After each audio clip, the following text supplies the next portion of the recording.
Bismillahirrahmanirrahim. Assalamualaikum warahmatullahi wabarakatuh. Hari ini kita akan membahas tentang sejarah lokal, materi terakhir di konsep dasar ilmu sejarah. Sebelum kita memahami apa yang dimaksud dengan sejarah lokal, coba kalian bisa memperhatikan gambar yang Ibu tampilkan ini ya. Mungkin ada yang pernah melihat tidak gambar yang pertama ini? Kemudian gambar yang kedua, mungkin gambar yang kedua tidak terlalu asing ya. Gambar yang pertama mungkin bagi sebagian orang ini baru melihat. Nah, ini adalah gambar di salah satu tempat di Parung Kuda, namanya di Bojong Kokosan. Itu ya.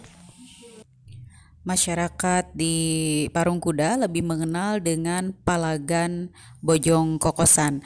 Dan gambar yang kedua ini adalah tentu saja mungkin bagi sebagian orang ada yang pernah ke sana juga. Ini adalah Gunung Padang ya yang ada di wilayah Cianjur. Bandingkan dengan gambar yang kedua. Ibu sangat yakin kalian akan langsung ngeh dengan gambar ini. Ini adalah gambar peristiwa dibacakannya Proklamasi Kemerdekaan Indonesia 17 Agustus 1945 ya, di Jalan Pegangsaan Timur nomor 56 Jakarta. Kenapa Ibu tadi membawa kalian ke 3 gambar itu? Agar kalian bisa membandingkan sejarah lokal dengan sejarah lainnya.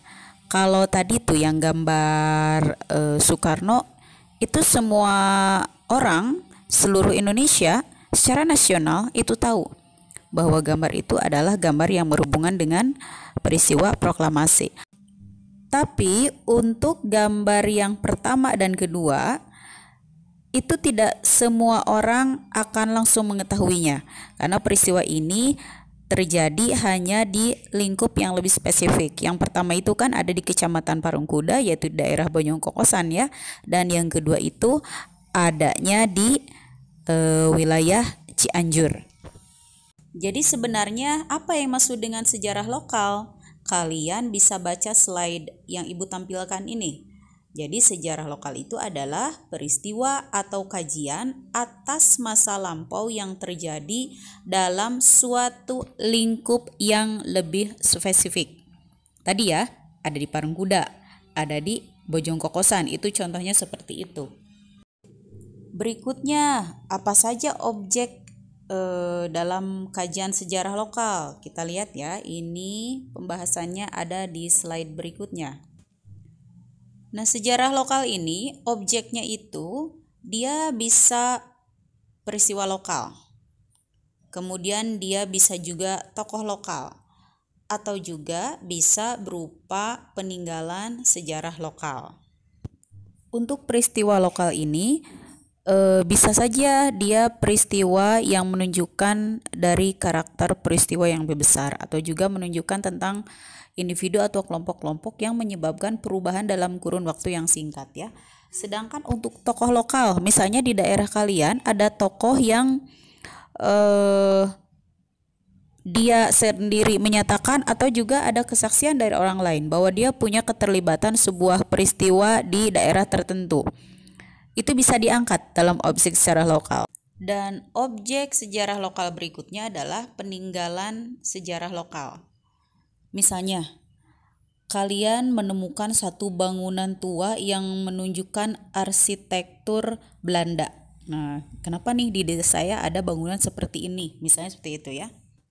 Untuk objek berupa peninggalan sejarah lokal ini, sebenarnya bisa berupa benda, bisa juga non-benda. Nah, kalau non-benda itu bisa saja kesenian, kemudian ada sistem sosial, mungkin juga ada ide-ide di sebuah daerah yang ternyata banyak pengaruhnya terhadap kehidupan masyarakat.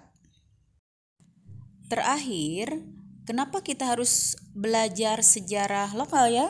Nah, minimal ini menunjukkan 2 hal. Yang pertama adalah penguatan identitas masyarakat. Kalau kita perhatikan tadi yang di Bojong Kokosan, itu terlihat sekali bahwa identitas masyarakat di sana dulunya adalah para pejuang yang juga ikut serta melakukan perlawanan terhadap sekutu di wilayah Kecamatan Parungkuda. Alasan berikutnya, kenapa kita harus belajar sejarah lokal? Ini dia, mencari keterhubungan antara lokal, nasional, dan global. Contoh yang tadi itu, yang peristiwa Bojong Kokosan, karena setelah dipelajari, ini ternyata ada keterkaitan dengan peristiwa kedatangan sekutu ke daerah-daerah lain di wilayah Jawa itu ya. Nanti kalian bisa search di internet bagaimana peristiwa keterhubungan peristiwa Bojong Kokosan ini dengan kedatangan sekutu. Demikian pembahasan tentang sejarah lokal. Sebelum diakhiri, silahkan kalian mencoba untuk mengidentifikasi beberapa peristiwa lokal yang ada di daerah kalian masing-masing yang kira-kira bisa diangkat menjadi sejarah lokal. Contohnya tentang letak geografis sekolah kita. Itu bisa kita angkat juga sebenarnya menjadi sejarah lokal. Menurut informasi dari beberapa tokoh yang ada di sekitar sekolah kita, ini dulunya merupakan tanah yang dimiliki oleh Belanda.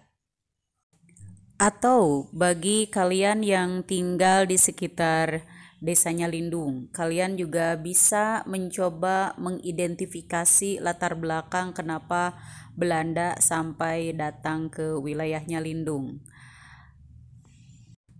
Termasuk kalian yang tinggal di beberapa daerah lain, jika menemukan hal-hal yang menurut kalian ini bisa nih diangkat menjadi sejarah lokal. Misalnya menemukan ada makam orang Belanda atau menemukan arsip Belanda dan sebagainya ya. Proses pencarian informasi awal, kalian bisa coba dulu untuk mewawancarai beberapa tokoh di sekitar lokasi. Mungkin ada yang masih hidup ya, atau juga kesaksian dari beberapa orang di luar lingkungan tersebut. Terima kasih atas perhatiannya. Mohon maaf jika ada kata-kata yang kurang berkenan.